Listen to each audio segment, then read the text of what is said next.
भूसरकरा वंदितो ऐशा संतवरा गुरुवरा श्री भूसरकरा वंदितो पुंडलीकवरदा हरि विठ्ठल श्री ज्ञानदेव तुकाराम दत्तात्रेय जनार्दन स्वामी एकनाथ महाराज की जय। माऊली ज्ञानेश्वर महाराज की जय। जगद्गुरु तुकाराम महाराज की जय। तपोमूर्ती संत गाडगे महाराज की जय। वंदनीय राष्ट्र संत तुकडोजी महाराज की जय। गुरुवर्य ऋषि संत घुसरकर महाराज की जय। मंगल नाम तुम्हार प्रभु जो गावे मंगल होत सदा। अमंगल हारी कृपा तुम्हारी जो चाहत दिल को धूत सदा। तुम आद अनाद सुमंगल हो अरुरूप तुम्हार निरामय है। तुकड्या कहे जो भजता तुमको नित पावत मंगल निर्भय है। सद्गुरुनाथ महाराज की जय। परम पूजनीय श्री गुरुदेव विश्व माऊली ज्ञानेश्वर महाराज विदर्भ केसरी वेदांना लोक भाषेत आणणारे अधिकृत अधिकारी संत जगद्गुरु तुकाराम महाराज, विदर्भ केसरी वैराग्यमूर्ती तपोमूर्ती गाडगे बाबा, मानवतेचे महान पुजारी ब्रह्मलीन वंदनीय राष्ट्रसंत तुकडोजी महाराज आणि अदृश्य रूपानं वास करणारी भगवत रूप श्रोतृगण, पासून आपण या अष्टश्लोकी भागवताचं चिंतन करत आहोत। काल आपण काय काय चिंतन केलं त्याचं थोडंसं सिंहावलोकन करून। सिंहावलोकन म्हणजे काय? सिंह ज्यावेळेस तो चालत असताना मधामधात पाठीमागं वळून पाहतो, आपण मागं काय केलं, कुठून आलो, रस्त्यात काय भेटलं, काय दिसलं ते पाहतो आणि मग पुढे चालत असतो। तसं सिंहावलोकन आपण कालच्या चिंतनात काय पाहिलं होतं? कालच्या चिंतनात काही एक दोन मुद्दे आपण पाहिले होते। सर्वात पहिलं अष्टश्लोकी भागवत म्हणजे नेमकं काय, भागवत शब्दाची व्याख्या काय, हा पहिला मुद्दा। दुसरा मुद्दा, ज्या राष्ट्रसंत तुकडोजी महाराजांचं हे अष्टश्लोकी भागवत आहे ते तुकडोजी महाराज महाभागवत आहेत, हा दुसरा मुद्दा। आणि ही सामुदायिक प्रार्थना अर्थातच जे प्रार्थना अष्टक आहे, अर्थातच जे अष्टश्लोकी भागवत आहे हे किती श्रेष्ठ आहे याचं चिंतन काल आपण पाहिलं होतं। त्याच्या पुढे आज या अष्टश्लोकी भागवतामध्ये जे मंगलस्मरण आलेलं आहे, मंगल नाम तुम्हार प्रभु जो गावे मंगल होत सदा, या प्रार्थना अष्टकातल्या या मंगलस्मरणाचं चिंतन आपण आज करणार आहोत। सज्जन हो, या समाजामध्ये या भूतलावावर प्रामुख्यानं दोन प्रकारचे लोक आपण पाहतो। त्यातला पहिला प्रकार असा आहे की कोणत्याही कार्याची, कोणत्याही विषयाची, कोणत्याही उद्योगाची, कोणत्याही प्रकारची सुरुवात करत असताना काही लोक आरंभशूर आहेत, म्हणजे सुरुवात करून द्यायची, त्याच्या परिणामाचा विचार करायचा नाही। परिणाम काय होतील याचा विचार न करता केवळ आरंभ करून द्यायचा, मग त्याचा परिणाम बरा होत अथवा वाईट होत त्याच्याशी त्यांना काही घेणं नाही। दुसरा वर्ग असा आहे, तो दुसरा वर्ग असा आहे की तो आरंभ करत नाही पण परिणामाचा विचार मात्र करत असतो। दोन प्रकारचे वर्ग आहेत। सध्याची परिस्थिती आपण सर्व लोक रामायण पाहून झाला, आता महाभारत आपण सगळे लोक पाहतात। मी त्या महाभारतातला एक चिंतन तुमच्या समोर थोडक्यात मांडू इच्छितो। महाभारतामध्ये जे दोन पार्ट्या होत्या, कौरवाची आणि एक पांडवाची, दोन पार्ट्या। त्याच्यामध्ये जे दुर्योधनाची एक पार्टी आहे, त्या दुर्योधनाच्या पार्टीमध्ये काय आहे, एक चिंतन सांगतो. त्या दुर्योधनाच्या पार्टीमध्ये दुर्योधनानं या युद्धाचा परिणाम काय होणार आहे याचं चिंतन अजिबात केलं नाही. फक्त आरंभ केला तो त्या युद्धाचा. परिणामाचा विचार न करता त्यानं युद्धाचा आरंभ केला. पण दुसरा वर्ग असा आहे तो म्हणजे अर्जुनाचा. त्यानं नुसता आरंभ केला, परिणामाचा विचार केला नाही. अर्जुन मात्र त्याच्यापेक्षा वेगळा आहे. अर्जुनानं आरंभ केला नाही सुरुवातीला, पण परिणामाचा विचार मात्र केला. किती विचार केला? ज्यावेळेस त्याला युद्धासाठी भगवान कृष्णानं सांगितलं, बळ्या अर्जुना आता हे युद्ध करायचं आहे, तेव्हा त्यानं सांगितलं की सेनेच्या मध्यभागी माझा रथ न्या. त्यावेळेस तो रथ त्या ठिकाणी भगवान कृष्णाने नेला आणि मध्ये ठेवला. त्या ठिकाणी मध्ये तो रथ ठेवल्याच्या नंतर अर्जुनानं सांगितलं की देवा मी आता युद्ध करणार. देवा मी हे न करी नाही करणार. का करणार नाही?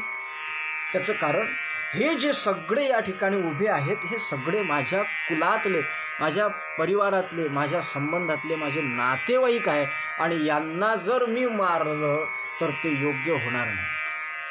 यानं परिणामाचा विचार केला. अर्जुनाने आरंभ केला नाही पण परिणामाचा विचार केला. याचा परिणाम काय होईल? आणि त्या ठिकाणी त्या अर्जुनानं भगवान कृष्णाला उपदेश केला भगवद्गीतेच्या पहिल्या अध्यायामध्ये. आणि अर्जुनानं सांगितलं की देवा तू म्हणतोय बरोबर आहे, पण कुलक्षये प्रणश्यंती कुलधर्मा सनातना धर्मे नष्टे कुलम कृतस धर्मो. काय पुढे बोलले? काय बोलले? शंकरो नरका येव कुलज्ञानाम कुलस्य च पतंती पितरो हेशाम लुप्त पिंडोदक क्रिया दोषे रैते कुलग्लानाम वर्णसंकर कारकै उत्साद्यन्ते जाती धर्म कुलधर्माश्च शाश्वता.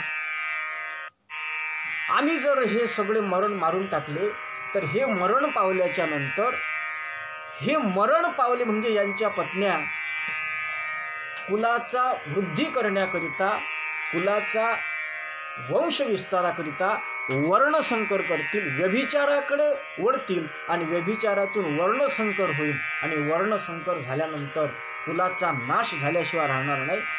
हा विचार अर्जुनानं भगवान कृष्णांना सांगितला. मी महाभारतातून ग्रामगीतेत जाण्याचा प्रयत्न करतो. ग्रामगीतेमध्ये एक 7वा जो अध्याय आहे ज्याचं नाव आचार प्राबल्य आहे. त्या आचार प्राबल्य नावाच्या अध्यायामध्ये काही थोडं चिंतन आपण करू या दुसऱ्या वर्गाचं, जो परिणामांचा विचार करतो, आरंभ करत नाही, असा एक वर्ग आहे. याचा परिणाम काय होईल? ग्रामगीतेमध्ये एक सज्जन राष्ट्रसंत तुकडोजी महाराजांच्या कडे आला. अध्याय नंबर 7 मधलं थोडंसं चिंतन सांगतो.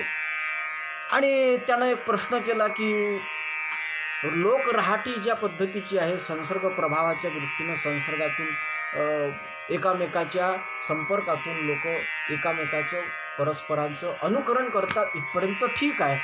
परंतु नेते लोक जे आहेत, पुढारी लोक आहेत, हेच गावाला सुधारू शकत असतात. परंतु आमच्या गावामध्ये असं झालं, तो श्रोता सांगतोय राष्ट्रसंत तुकडोजी महाराजांना की आमच्या गावामध्ये असं झालं. त्याने काही माझ्या चिंतनानुसार 7 गोष्टी त्यानं सांगितल्या. पहिली गोष्ट सांगितली की भल्यांनीच गोंधळ घातला, पुढारी पुढीरांचा अरी झाला आणि तयांच्या नगाऱ्यापुढे कसला आवाज ताणमारी. आमच्या गावातले पुढारीच आमचे शत्रू झाले, पुढाऱ्यांनीच गावाचा सत्यानाश करून ठेवला. दुसरा मुद्दा सांगितला की न्यायदेवता सिंहासनी बसवली, तीच अन्याय करून गेली, मग कैची सुव्यवस्था आली सांगा. न्याय व्यवस्था सिंहासनावर बसवली, त्या न्याय व्यवस्थेने सुद्धा चुकीचे निर्णय दिले. न्यायाधीशानं सुद्धा पैसे खाल्ले आणि खोटा निर्णय दिला, असा प्रसंग डोळ्यासमोर आल्यानंतर आता काय कामाची गोष्ट आहे. पुन्हा तिसरा मुद्दा सांगितला, सत्संगतीशी पंडित बोलावला, त्यानेच गावी कलह केला, शहाणा म्हणावा तोची निघाला महामूर्ख. त्याला शहाणा म्हणावं तोच महामूर्ख निघाला. ज्या पंडित गावात बोलावला होता चांगल्या सद्विचार सद्गुण सत्प्रवृत्तीच्या गोष्टी शिकवण्याकरता, त्या पंडितानंच गावामध्ये कलह निर्माण केला, वाद निर्माण केला, विवाद निर्माण केला. आता काय करावं. चौथी गोष्ट सांगितली की प्रसन्नतेकरिता ठेविले गायन, तेथे ऐकावे लागले रुदन, पोटाची सोय व्हावी म्हणून अडे ओरडे. प्रसन्नता निर्माण व्हावी म्हणून लग्नाधिक कार्यांमध्ये, विवाहाधिक कार्यांमध्ये गायनाची एक कार्यक्रमाची योजना असते. त्याप्रमाणे गायनाचा कार्यक्रम ठेवला. तो गायन अशा पद्धतीचं होतं की तो गाणं म्हणून राहिलाय की रडून राहिलाय याचं काही लक्षात येत नव्हतं. असाही एक भाग होता. तिसरी गोष्ट, घोडे शिकवणे आणला स्वार. पाचवा मुद्दा, पण तोच पडला मोडूनी कंबर. कोण बसणार आहे घोड्यावर, हा एक पाचवा मुद्दा झाला. सहावा मुद्दा असा झाला की इमानदार म्हणून पाहिला धनी, त्यानेच केली बेईमानी. अशा पद्धतीचे मुले शिकवणे आणला मास्तर, त्यानेच केला दुर्व्यवहार. शिक्षकाशीच शिक्षणाची जरूर ऐसे झाले, औषधी द्याय आणला डॉक्टर, त्यानेच रोग्याशी दिले जहर. आता कोणी करावं उपचार सांगा. अशा पद्धतीचं आमच्या गावामध्ये लोकांनी सगळा उधम माजवलेला आहे. अशा पद्धतीचं ज्यावेळेस तो एक श्रोता राष्ट्रसंत तुकडोजी महाराजांकडे सांगायला लागला, त्यावेळेस राष्ट्रसंत तुकडोजी महाराजांनी सांगितलं, गड्या हे सगळं ठीक आहे, पण तुम्ही तरी गावातले सुज्ञ लोक आहात ना, मग तुम्ही कुठंतरी योग्य दिशेनं पाऊल उचललं पाहिजे. कुठंतरी गावाच्या विकासाच्या दृष्टीनं तुम्ही तरी विचार केला पाहिजे, तुमच्यापासून सुरुवात केली पाहिजे. असं ज्यावेळेस सांगितलं, त्याकरिता तुमची दिनचर्या योग्य असली पाहिजे, त्याकरता तुमचं चारित्र्य उज्ज्वल असलं पाहिजे, त्याकरिता तुमच्यामध्ये सेवाभाव असला पाहिजे, त्याकरिता तुमच्यामध्ये दैवी गुणांची वृद्धी असली पाहिजे. दया, क्षमा, शांती, नम्रता, प्रत्येक जागी प्रामाणिकता, सरळपणा आणि प्रेमळता ही दैवी संपत्ती साधावी. अष्टांग योग तुमच्या जीवनामध्ये असला पाहिजे. यम, नियम, आसन, प्राणायाम, प्रत्याहार, ध्यान, धारणा, समाधी या सगळ्या गोष्टी तुमच्या जीवनात असल्या पाहिजे. आणि विरोधक जर आले तर त्याला प्रेमानं उत्तर द्यावं, कोणी प्रश्न विचारला त्याला प्रेमानं उत्तर देता यावं. अशा पद्धतीचं अनुद्वेगकरम वाक्यम, दुसऱ्याशी बोलणे शिकवावे. तरी आपण उत्तमची बोलीत जावे, बोलण्यात माधुर्य ओतावे आपल्या प्रेमी, किंवा आपल्या बोलण्याने उबगतील जन ऐसे कधी न करावे भाषण. अशा पद्धतीचे सद्गुण, सदाचार, सत्प्रवृत्ती तुमच्यामध्ये असली पाहिजे. आणि ही ज्या वेळेस तुमच्यामध्ये राहील त्यावेळेस खऱ्या अर्थानं लोक तुमच्या विचारानं चालतील आणि तुम्हाला गावाच्या हिताचं कार्य करण्यामध्ये सहकार्य करतील, यात मात्र शंका नाही. असं ज्यावेळेस तुकडोजी महाराजांनी सांगितलं त्यावेळेस त्या श्रोत्यानंही सुद्धा अशाच पद्धतीचं वक्तव्य केलं होतं की आपण सांगितले जे साधन तेही आहे महाकठीण, कोण साधील यम नियम आसन ध्यानादी सर्व, त्यासी वर्षही बरेच लोटती. त्यानं सांगितलंय तर बरेच वर्ष लोटून जातील. तुम्ही ज्या ज्या प्रक्रिया सांगितल्या आहेत गावाच्या उन्नतीच्या, त्याच्यामध्ये कितीतरी वर्ष लोटून जातील. आमचे नातू जन्माला येतील, मोठे होतील, त्यावेळेस ती सगळी प्रक्रिया फळायला येतील. आता आम्ही काय करायचं या अवस्थेमध्ये आम्ही जे काही करण्याचं इच्छिलेलं आहे हे याचे प्रयत्न करता करताच आम्ही म्हातारे होऊन जाऊ, म्हातारे होता होता मरून जाऊ. आणि आम्ही जर मरून गेलो तर मग आम्ही जे काही प्रयत्न केले त्याचा उपभोग काय घ्यायचा, त्याचा काय फायदा होणार आहे. असा केवळ आणि केवळ परिणामाचा विचार करून आरंभ न करणारा जो आहे तो या ठिकाणी आहे. अर्थातच याच्यावर एक तोडगा आहे. वैकुंठवासी गुरुवर्य ऋषीसंत घुसरकर महाराज एक दृष्टांत सांगत असत की एका ट्रेनमधून, एका रेल्वेमधून एक माणूस एका पोत्यामध्ये सीताफळाच्या बिया घेत होत्या, पोतं भरून त्याच्यामध्ये, आणि तो ट्रेनमध्ये बसला होता आणि खिडकीतून मोठभर त्या सीताफळाच्या ज्या बिया आहेत त्या बिया खिडकीतून फेकत होता रस्त्यात. त्याच्या जवळ काही सुज्ञ मंडळी बसली होती. त्यांनी विचारलं, का हो दादा, तुम्ही हे असं का करताय, त्याच्या मागचं कारण काय? अर्थातच तुम्ही जो काही हा प्रकार करतायत हा मूर्खपणाचा प्रकार असं आम्हाला वाटते. असं ज्यावेळेस त्या ठिकाणी काही सुज्ञ लोक बोलले त्यावेळेस त्याने सांगितलं की तुम्ही म्हणतात ते योग्य आहे, परंतु या सीताफळाच्या झाडाचा उपयोग मी जरी घेऊ शकलो नाही तर कालांतराने या रस्त्याने जर माझे नातू जात असतील तर माझे नातू या झाडाचा उपयोग नक्कीच घेऊ शकतील आणि त्याला त्याचा फायदा नक्कीच झाल्याशिवाय राहणार नाही. त्यांच्याकरिता मी ही सोय करून ठेवत आहोत. अर्थात त्यानं परिणामाचा विचार करून आरंभ केला म्हणून तो सुज्ञ आहे. पण काही लोक परिणामाचाही विचार करत नाही आणि आरंभाचा विचार करतात. ते दुर्योधनासारखे आहेत, तेही मूर्ख आहेत. आणि दुसऱ्या जो वर्ग आहे अर्जुनाचा, मी त्यालाही मूर्ख म्हणण्याचं धारिष्ट करतो, कारण अर्जुनाला मूर्ख म्हणण्याचं दृष्टीनं काही लोक शंका घेतील. परंतु अर्जुनानं सुद्धा आरंभ न करता नुसतं परिणामाचा विचार केला, कुठलीही गोष्ट न करता यातून खरंच असं होईल काय, हे खरंच असं शक्य आहे काय, आता मी एखादा व्यवसाय करण्याचा प्रयत्न करत आहो, मग हा व्यवसायामध्ये मी सफल होईल काय, मग यातून इन्कम काय भेटणार आहे काय, अशा प्रकारचे नाना प्रकारचे विचार करत बसायचे आणि त्या उद्योगाला सुरुवातच करायची नाही. हे सुद्धा मूर्खपणाचं लक्षण आहे.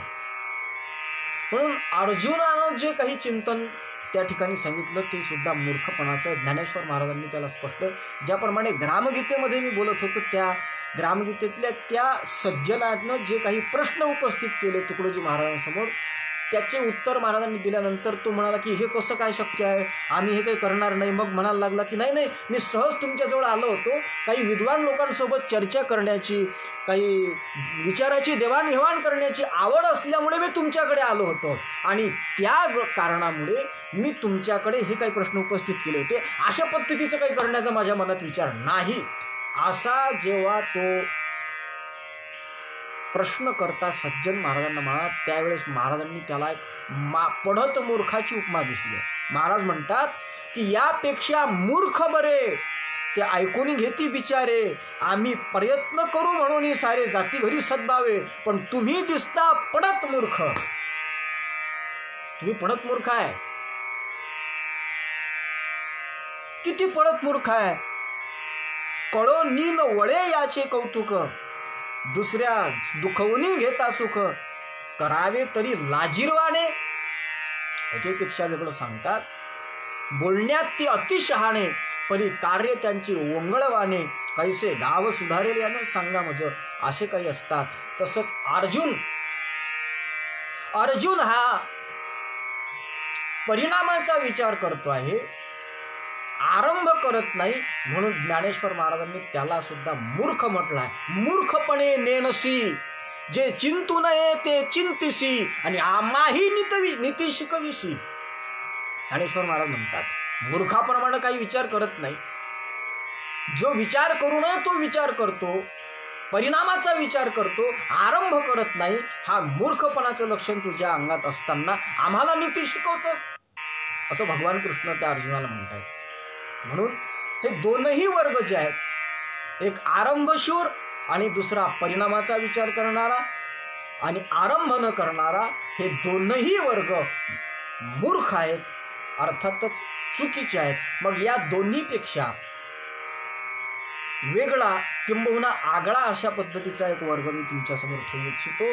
तो वर्ग म्हणजे परिणामाचा विचार करून जो आरंभ करतो तो सुज्ञ आहे. जो याचा परिणाम काय होईल, याच्यातून काय फलश्रुती आहे, याच्यातून काय प्राप्त होईल हे जाणून जो आरंभ करतो तो एक सुज्ञ वर्ग आहे. त्याला शिष्ट वर्ग म्हणता येईल, त्याला एक योग्य दिशेने वाटचाल करणारा वर्ग म्हणता येईल. मग आता परिणामाचा विचार केल्यानंतर आरंभ करणाऱ्या वर्गामध्ये जो वर्ग आहे तो वर्ग आहे आमच्या साधू संतांचा. त्यांनी परिणामाचा विचार केला, याच्यातून परिणाम काय होणार आहे आणि त्या परिणामाचा विचार करून आरंभ सुद्धा केला आहे. म्हणून परिणामाचा विचार करून आरंभ करत असताना याचा परिणाम योग्य व्हावा याच्या चिंतनातून प्रगट झालेल्या आरंभाच्या सुरू केलेल्या सुरुवातीचं, त्या आरंभाच्या दृष्टीनं केलेल्या एका वाटचालीचं जे गमक आहे ते गमक म्हणजे कार्याच्या आरंभी केलेलं मंगल.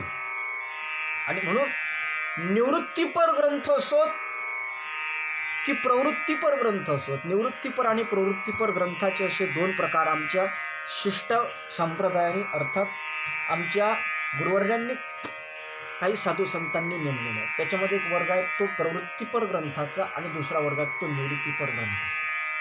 प्रवृत्तीपर ग्रंथ ते आहेत ज्याच्या माध्यमातून भौतिक सुखाची अपेक्षा केली जाते आणि निवृत्तीपर ग्रंथ जे आहेत ज्याच्याकडून निरतिशय सुखाची, आत्यंतिक सुखाची अपेक्षा केली जाते त्याला निवृत्तीपर ग्रंथ म्हणतात. प्रवृत्तीपर ग्रंथ सरळ सरळ आणि सहजगत्या कसे ओळखायचे त्याचे चिंतन थोडक्यात सांगतो. प्रवृत्तीपर ग्रंथ ते आहेत ज्याची सुरुवात ओम या अक्षरापासून न होता श्री गणपतये नमः, सरस्वते नमः, देवे नमः याच्यापासून जे सुरू होतात ते नमहा नमहा वाले जे काही ग्रंथ आहेत ते सगळे प्रवृत्तीपर ग्रंथ आहेत. अर्थात बऱ्याचशा आरत्या आपण ऐकत असतो, बांझन को पुत्र देत निर्धन को माया, अशा पद्धतीची काही आरती आहे.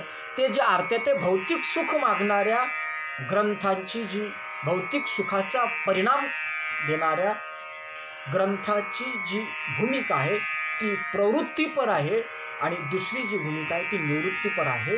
ती निवृत्तीपर भूमिका अशी आहे की ओम नमोजी आद्या वेद प्रतिपाद्या जय जय स्वसंवेद्या आत्मरूपा, किंवा ओम नमोजी विश्वचालका जगत्वंद्या ब्रह्मांड नायका एकची असोनी अनेका भाससी विश्वरूपी, ही जी भूमिका आहे ही भूमिका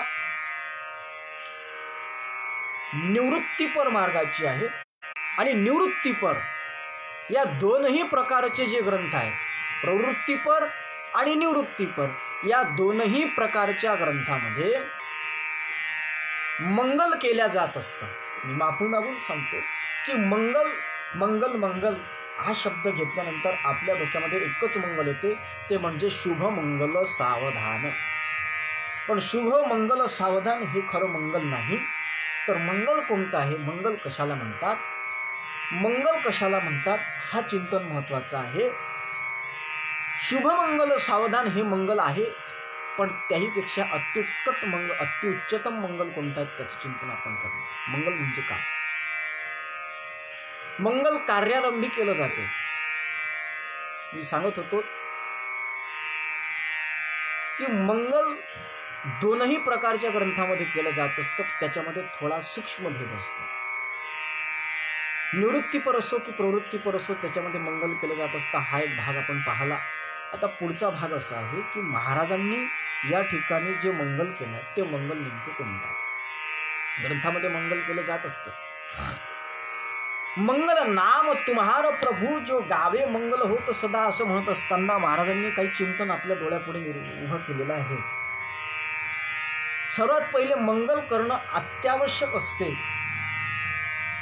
कार्याच्या आरंभी जे मंगल केलं जातं त्याच्यामुळे आपलं जे मनाची गती, मनाची स्थिती जी विस्कळीत झालेली असते, मनाचं स्थैर्य नसता चांचल्यता मनामध्ये असते, त्याला स्थिर करण्याकरिता कुठंतरी प्रभूचं चिंतन वा मंगल करण्याचा प्रघात आपल्या शिष्ट संप्रदायामध्ये आहे.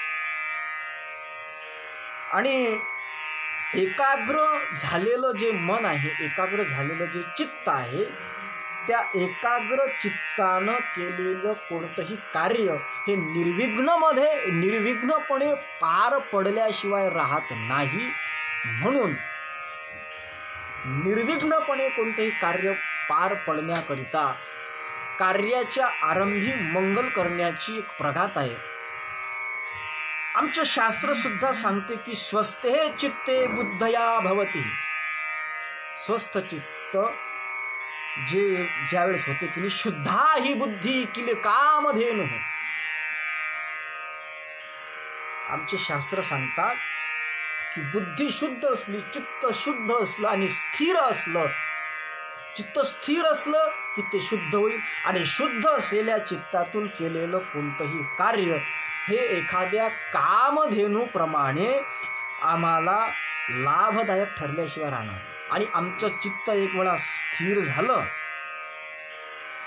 हृदयामध्ये चित्त स्थिर करून आम्ही मंगल स्मरण केलं, मंगल असलेल्या मंगलायतनो हरीचं स्मरण केलं की मग मात्र पांडव गीतेनं आम्हाला स्पष्ट सांगितलं आहे की लाभस्तेषाम जयस्तेषाम. लाभाची प्राप्ती होते आणि जयाची प्राप्ती होते. म्हणून मंगल करणं अतिशय आवश्यक आहे. आणि वासुदेव भक्तानाम अशुभम विद्यते कश्चित.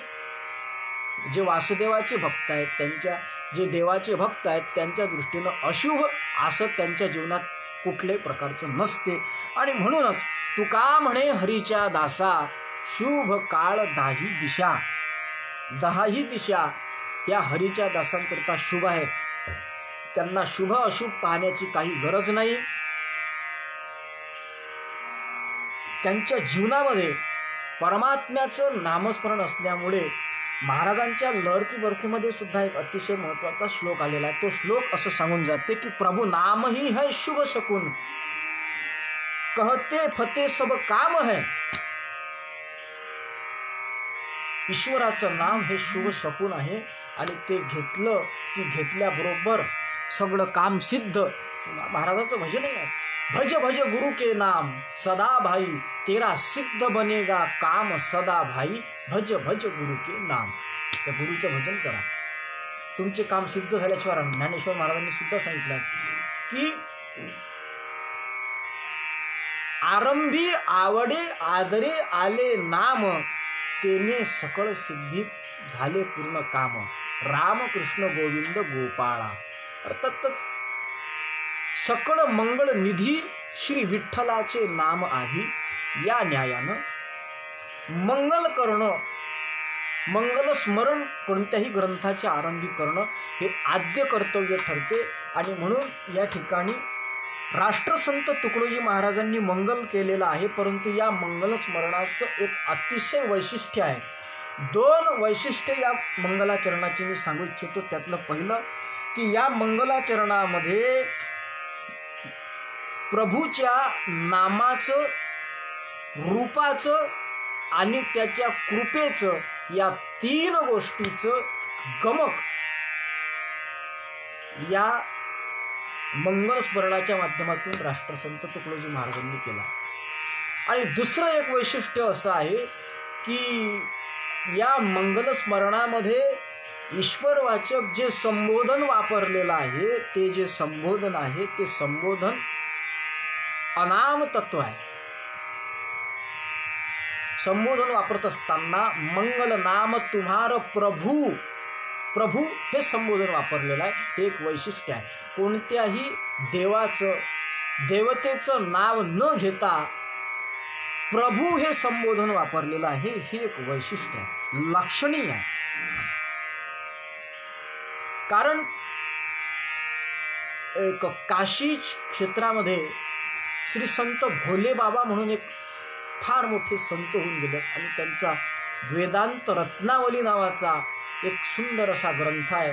आणि त्या ग्रंथामध्ये त्यांनी असं म्हटलं आहे की सब नाम जिसके पाप हर कोई न जिसका नाम है.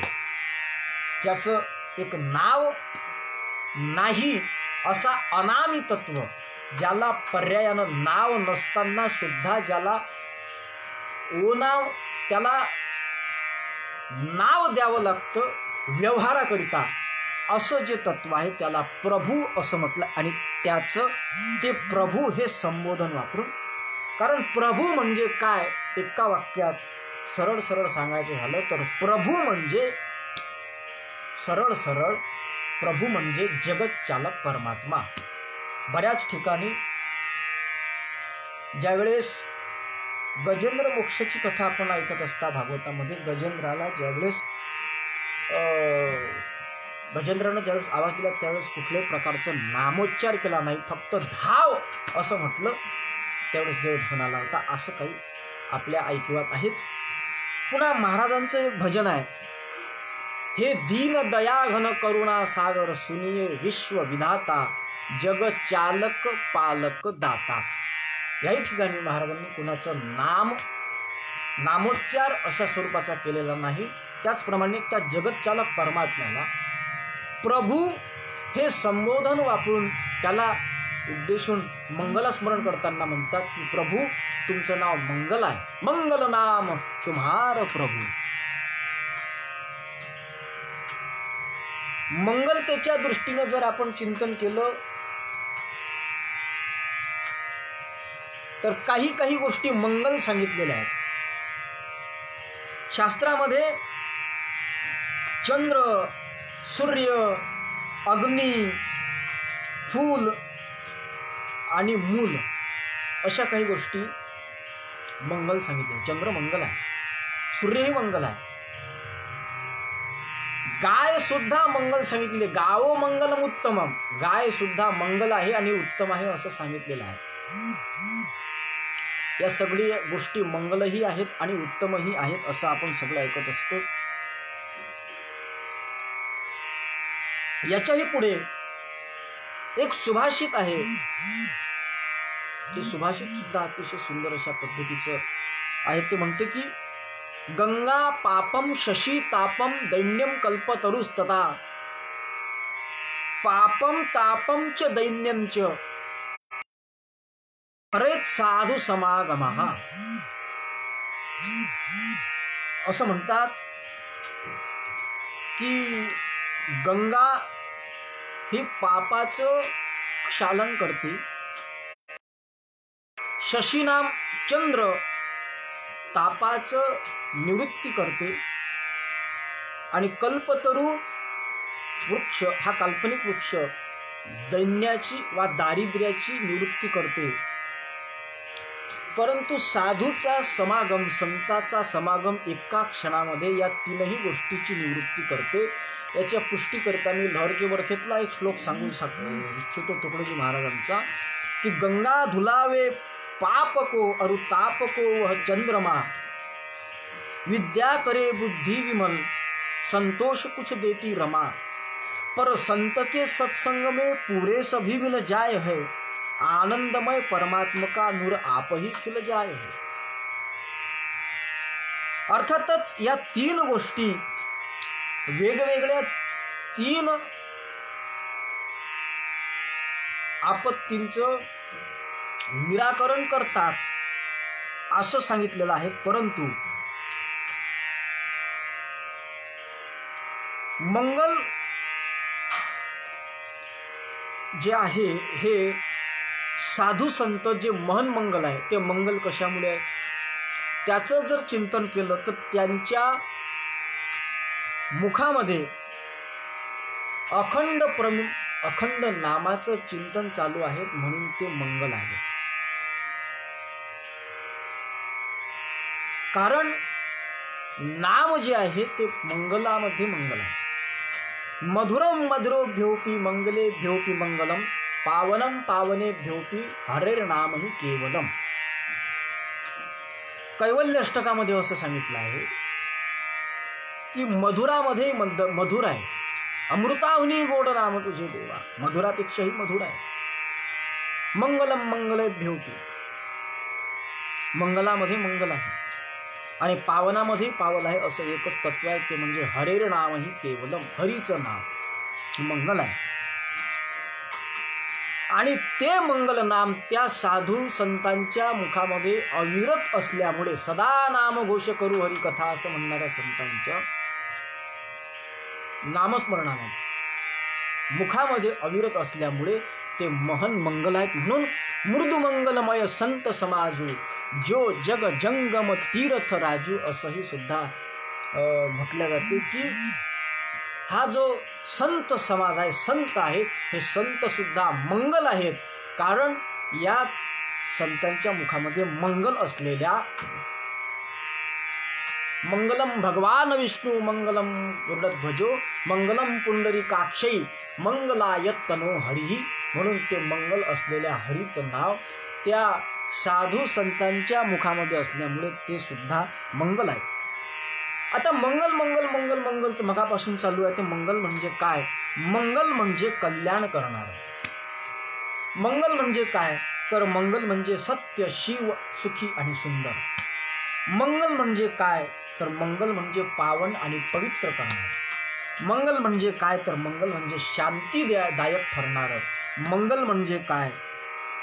तर सर्व प्रकारची इष्ट प्राप्ती करून देणारं जे आहे त्याला मंगल असं म्हणतात. आणि म्हणून अशा पद्धतीचं त्या देवाचं नाव असल्यामुळे मंगल नाम तुम्हार प्रभू असं महाराजांनी म्हटलं. या मंगल नामाचा जो महिमा आहे या कलियुगामध्ये प्रामुख्यानं आमच्या साधू संतांनी वर्णन केलेलं आहे. कारण कलौ नास्तेव नास्तेव नास्तेव गतिरन्यथाम, हरेर नाम हरेर नाम हरेर नाम ही केवलम असं श्रीमद भागवत म्हणते की कलियुगामध्ये फक्त नामस्मरण. तुकडोजी महाराजाचं अभंग आहे, तुकड्या दास म्हणे कलियुगा माझी, नामस्मरण अर्जीवरणी येली. आणि म्हणून त्या नामस्मरणाचं अतिशय महत्व, इतकं महत्व सांगितलं आहे की तुकाराम महाराज म्हणतात की नाम घेता वाट चाली, यज्ञ पाऊलो पाऊली.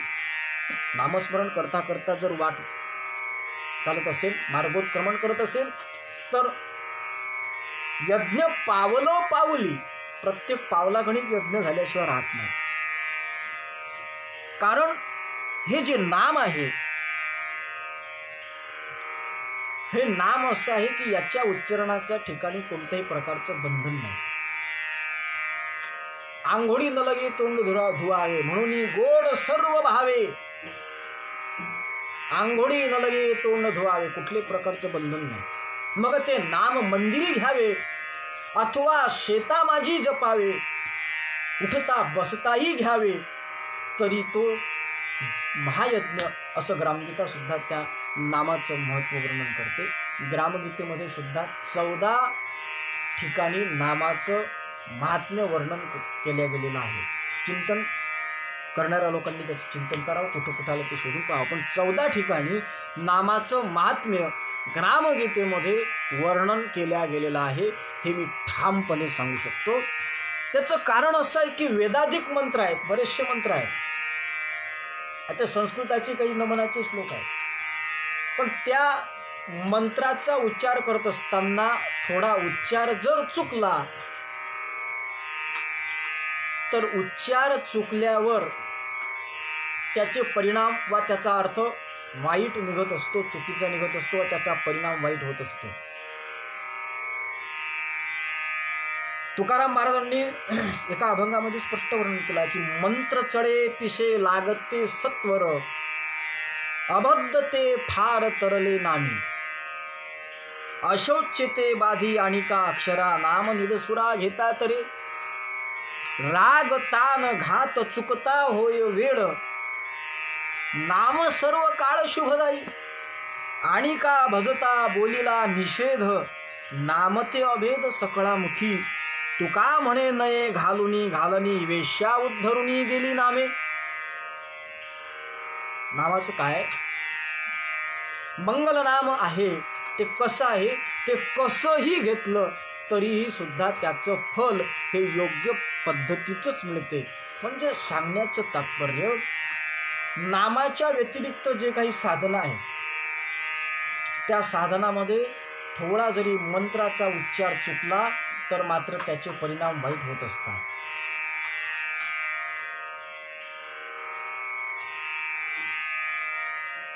आणि म्हणून नाम असं आहे की उलटा नाम जपत जग जाना, वाल्मिकी भयो ब्रह्म समाना, असं सुद्धा कितीतरी ग्रंथांच्या आधारे, भक्तिशास्त्राच्या आधारे आपण जाणू शकतो की नाम जे आहे हे नाम उलट सुलट जरी घेतलं, आता तो वाल्मिकी जो होता, वाल्या जो होता, नंतर वाल्मिकी ऋषी झाला, तो वाल्या त्याला राम माहीतच नव्हता, तो मरा मरा म्हणत होता. पण मरा मरा म्हणणाऱ्या वाल्मिकीचाही त्या नामानं उद्धार केला. परंतु मंत्र कर्म मार्ग आहे, धर्म मार्ग आहे, अनेक मार्ग भक्तिशास्त्रामध्ये असले तरी मात्र मी एक चिंतन सांगू इच्छितो की एखाद्या ठिकाणी जर भात किंवा खिचडी करण्यासाठी म्हणून काही प्रयत्न केले गेले, तर भात करत असताना त्या भाताचा फक्त भातच होत असतो असं नाही, तर त्याच्यामध्ये जर पाणी जास्त प्रमाणात पडलं तर त्या भाताची खीर झाल्याशिवाय सुद्धा राहत नाही. म्हणून खीर होण्याकरिता पाणी जास्त झालं तर खीर होते आणि कमी झालं तर भात होत असते. याचाच अर्थ हा आहे की इतर ज्या काही साधना आहेत त्या साधनामध्ये काही न्यूनाधिकता झाली तर मग मात्र त्याचे परिणाम वाईट होत असतात. परंतु नाम असं आहे की ते उलट जरी घेतलं तरीही सुद्धा त्या नामाचा परिणाम मात्र योग्य झाल्याशिवाय राहत नाही. म्हणून ते नाम मंगल आहे. मंगल नाम तुम्हार प्रभू. मग हे मंगल असलेलं जे नाम आहे त्या प्रभूचं त्याचा परिणाम काय होतो, तर जो गावे मंगल होत सदा. इतका वाल्मिकी पापी असून सुद्धा त्या नामाच्या चिंतनाच्या माध्यमातून त्या वाल्मिकीच्या जीवनामध्ये मंगलच झालं. वावा, तो वाल्मिकी सुद्धा मंगल झाला. तो वाल्मिकी सुद्धा मंगल झाला. कारण आमचे संत सांगतात की पवित्र तो देह वाणी पुण्यवंत वदे जो अच्युत सर्व काळ. किंवा तोच अर्क राष्ट्रसंत तुकडोजी महाराजांनी या वेळेमध्ये सांगितलं आहे की जो गावे मंगल होत सदा. जो हे नाम घेतो ना, तो हा मंगल नाम घेणारा नामसाधक सुद्धा मंगल झाल्याशिवाय राहत नाही. हरिपाठ आपले सर्व काही मंडळी, बऱ्याच मंडळीच्या हरिपाठाचं चिंतन असेल, हरिपाठ पाठ असेल, त्या मंडळीचेही सुद्धा मी एक प्रमाण लक्षात आणून देऊ इच्छितो की हरिपाठ कीर्ती मुखे जरी गाय पवित्रची होय देह त्याचा. अरे त्या नामस्मरणात मंगल नामस्मरण गाणं तर सोडून द्या, त्या मंगल असलेल्या नामाचं महती जरी वर्णन केली तरी सुद्धा पवित्रची होय देह त्याचा, त्याचा देह पवित्र झाल्याशिवाय राहत नाही असं आमचे ज्ञानेश्वर महाराज सांगतात. म्हणून तो मंगल आहे, त्याचं नामही मंगल आहे आणि ते नाम जे घेतात ते नाम घेणारे साधकही सुद्धा मंगलच आहेत. अशा पद्धतीचं चिंतन राष्ट्रसंत तुकडोजी महाराज सांगतात. मंगलच आहे. मंगल नाम तुम्हारा प्रभू जो गावे मंगल होत सदा. कारण ते नाम कसंही जरी घेतलं तरी सुद्धा बुधा वदंती विष्णवे आणि मूर्ख विष्णाय म्हणतात तरी सुद्धा नमम इत्तेव अर्थंच द्वयोरपि समम फलम. दोन लोकांची भूमिका इथे सांगितली आहे की एक प्रकांड पंडित आहे, संस्कृताचा अभ्यासक आहे, तो विष्णवे नमः म्हणतो, आणि एक साधारण माणूस आहे तो विष्णाय नमः म्हणतो. त्या दोघांच्याही संध्येच्या मंत्राचा अर्थ फक्त यांनी मला नमस्कार केला आहे अशा पद्धतीचा अर्थ विष्णू ग्रहण करतो. तो विष्णाय म्हटलं की विष्णवे म्हटलं हे पाहत नाही.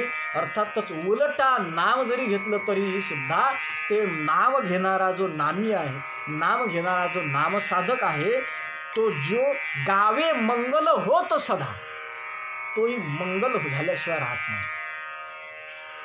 म्हणून त्या परमात्म्याचं नाम हे मंगल आहे. पहिली गोष्ट तो परमात्मा मंगल आहे. दुसरी गोष्ट त्या परमात्म्याचं नाम हे मंगल आहे.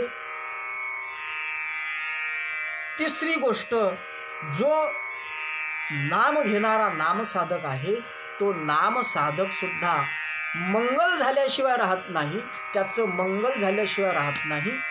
आणि म्हणून मंगल नाम तुम्हार प्रभू, जो गावे मंगल होत सदा. आणि पुढचा मुद्दा असा आहे की अमंगल हारी कृपा तुम्हारी, जो चाहत दिल को धोत सदा. हाही एक मुद्दा महत्वाचा आहे. म्हणजे सांगण्याचं तात्पर्य त्या परमात्म्याचं आज आपण जे चिंतन केलं ते परमात्म्याचं नाव मंगल आहे. पहिली गोष्ट परमात्मा मंगल, दुसरी गोष्ट परमात्म्याचं नाम मंगल, तिसरी गोष्ट जो गातो तो फक्त काही कालापर्यंत गाणारा नाही, विशिष्ट मर्यादेपुरतं गाणारा नाही, तर अखंड ज्याचं नामस्मरण चालू असते तो जो आहे तो मंगल. आता तो मंगल का होतो त्याचं चिंतन थोडक्यात मी शेवटचा मुद्दा बोलतो. तो मंगल होतो त्याचं कारण काय? गीताचार्य पूज्य तुकाराम दादा, अखिल भारतीय गुरुदेव स्वामींतलं फार टोकाचं व्यक्तिमत्व, त्यांच्या चिंतनातून मंगल या शब्दाची त्यांनी एक व्याख्या केली आहे. गीताचार्य तुकाराम दादा म्हणतात की मंगल म्हणजे काय? मंगल म्हणजे काय? मंगल म्हणजे मन गल म्हणजे मंगल. ज्याचं मन गलित होते, मन रहित अवस्था होते, त्या मनरहित अवस्थेच्या दृष्टीनं त्या मनरहित अवस्था मन गल होणे त्याला मंगल असं म्हणतात. नामस्मरणाच्या साधनेच्या माध्यमातून ध्यानी ध्याता पंढरी राया किंवा हरीच्या नामस्मरणाने हरीचे तेजये अंगी, मनाची दृष्टता नाशे, रमे मनही हरिरंगी. म्हणजे तुकडोजी महाराजांचं भजन म्हणजे मनावर त्याचा परिणाम होतो, म्हणजे मन गलित होते, मन गल होते, म्हणजेच त्या नामस्मरणानं मंगल होते, हा अर्थ आहे. आणि म्हणून महाराज म्हणतात की जो गावे मंगल होत सदा. आता इतका जो उहापोहा आपण केलाय याच्यामध्ये सांगण्याचं तात्पर्य त्याची स्तुती केली आहे, त्याचं मंगल केलं आहे, त्याचं नमन केलेलं आहे. नमन या शब्दाचा अर्थ काय? गीताचार्य तुकाराम दादा सांगत की नमन म्हणजे अमन स्थिती प्राप्त करणे, त्याचं नाव नमन आहे. आणि त्या नमनाच्या दृष्टीनं, त्या मंगलाच्या दृष्टीनं मंगलस्मरण राष्ट्रसंत तुकडोजी महाराजांनी या सामुदायिक प्रार्थनेच्या सुरुवातीला केला आहे, त्याला मंगलस्मरण अशा पद्धतीचं म्हटलं आहे. ते 4 ओळीचा तो श्लोक आहे. सवय्या या छंदामध्ये तो लिहिलेला आहे आणि त्याचं चिंतन आपण आज 3 टप्प्यामध्ये केलं आहे. पहिली गोष्ट प्रभू मंगल आहे, दुसरं प्रभूचं नाम मंगल आहे, तिसरी गोष्ट जो गातो तो मंगल झाल्याशिवाय राहत नाही. या 3 मुद्द्यामध्ये आपण चिंतन केलेलं आहे. दुसरी गोष्ट उद्याचा जो भाग आहे तो भाग आहे अमंगलहारी कृपा तुम्हारी, जो चाहत दिल को धोत सदा. तुम आद अनाद सुमंगल हो, और रूप तुम्हार निरामय है. तुकड्या कहे जो भजता तुमको, नित पावत मंगल निर्भय है. या उरलेल्या 3ही ओळीचं चिंतन आपण उद्याच्या प्रवचनामध्ये करणार आहोत. कारण सरकारी शाळेमध्ये येणारे विद्यार्थी, सरकारी शाळेमध्ये शिकवणारे शिक्षक हे लोक वेळेवर शाळेमध्ये सुरुवातीच्या वेळेस दिलेल्या वेळेत 11 वाजता येत जरी नसले तरी सुद्धा त्यांचा शाळा सुटण्याचा जो कालावधी असतो तो शिक्षकांचा आणि विद्यार्थ्यांचा दोघांचाही शाळा सुटण्याचा जो कालावधी असतो तो 5 म्हणजे 5 अर्थात वेळ झाल्याबरोबर ते थांबत असतात. म्हणून आपण थांबणार आहोत. आणि थांबत असताना मी आपल्याकडे एक विनंती, 2 प्रकारची अशी विनंती करू इच्छितो. की पहिली विनंती म्हणजे कालपासून जे काही आपण चिंतन करत आहोत, तुम्ही ऐकत आहात, मी सांगत आहोत, याच्यामध्ये जर काही कोणत्या प्रकारची कमतरता आवाजाच्या संबंधानं असेल, चिंतनाच्या संबंधानं असेल, आणखीन काही जर कोणाला काही योग्य अशा पद्धतीच्या सूचना आमच्यापर्यंत पोहोचवता येतील तर मी त्या पोचवाव्या, म्हणजे त्याच्यामध्ये आम्ही काही दुरुस्ती करून घेऊ आणि आणखीन चांगल्या पद्धतीनं हे चिंतन तुमच्यासमोर प्रकट करण्याचा प्रयत्न आम्ही करू. अर्थातच या ठिकाणी थांबत असताना आजच्या रात्रीच्या कार्यक्रमाची सूचना देणंही मी माझं परम कर्तव्य समजतो. ते म्हणजे काल रात्री हरिभक्तपरायण खंडारे महाराजांचं साधुवध या विषयावर प्रवचन झालं. आज याच फेसबुक पेजवर रात्री 8 ते 9 या वेळेमध्ये आमच्या राष्ट्रधर्म प्रचार समितीच्या संस्कार शिबिराच्या शिक्षिका आणि आमच्या कार्यकर्त्या आहेत, आमच्या राष्ट्रधर्म प्रचार समितीशी ज्यांची नाळ जुळली आहे तशा आमच्या भगिनी धैर्यशिला डॉक्टर किमया श्रेजी आमले यांचं ज्ञानेश्वरीच्या 18व्या अध्यायातील काही एका विशिष्ट भागावर प्रवचन होणाऱ्या रात्री 8 ते 9 या वेळेमध्ये त्याचाही सर्व सद्भाविक सज्जनांनी लाभ घ्यावा आणि रोज सकाळी या पेजवरून आमचंही अष्टश्लोकी भागवताचं चिंतन चालू आहे, त्याचाही लाभ घ्यावा अशी विनंती करतो. आणि याच ठिकाणी संपलेल्या वेळेमध्ये, कारण राखावी शब्दाची किंमत, वेळेचे महत्त्व सदोदित, इतरांचे सुखदुःख आघात हित आपणा इतकेची जाणावे, किंवा तुकाराम महाराजांच्या भाषेत सांगायचं झालं तर समयो जाना समयो जाना भलते नाना भलते ते, किंवा समय न कळे काय उपयोग या वेळे, म्हणून वेळेचं भान ठेवून या ठिकाणी हे जे प्रवचन आजचं आहे याला गुरुदेवाच्या तथा गुरुवर्यांच्या चरणी समर्पित करून अखिल भारतीय गुरुदेव सेवा मंडळाच्या पद्धतीनुसार प्रवचनाचा वा कुठल्याही कार्याचा समारोप करत असताना शांतिपाठ घेण्याची पद्धती आहे. म्हणून शांतिपाठाच्या माध्यमातून या प्रवचन रूपी सेवेला या ठिकाणी आपण विराम देणार आहोत. सर्वांनी जे ऐकत असतील त्यांनी शांतिपाठाच्या दृष्टीनं तयारीत राहावं. सर्वेत्र सुखीनः सन्तु सर्वे सन्तु निरामया सर्वे भद्राणि पश्यन्तु मा कश्चित् दुःखमाप्नुयात्. पुंडलीकवरदा हरिविठ्ठल श्री ज्ञानदेव तुकाराम दत्तात्रेय जनार्दन स्वामी एकनाथ महाराज की जय. माऊली ज्ञानेश्वर महाराज की जय. जगद्गुरु तुकाराम महाराज की जय. तपोमूर्ती संत गाडगे महाराज की जय. जगद्गुरु राष्ट्रसंत तुकडोजी महाराज की जय. गुरुवर्य ऋषी संत घुसरकर महाराज की जय. भारत माता की जय. जय गुरु.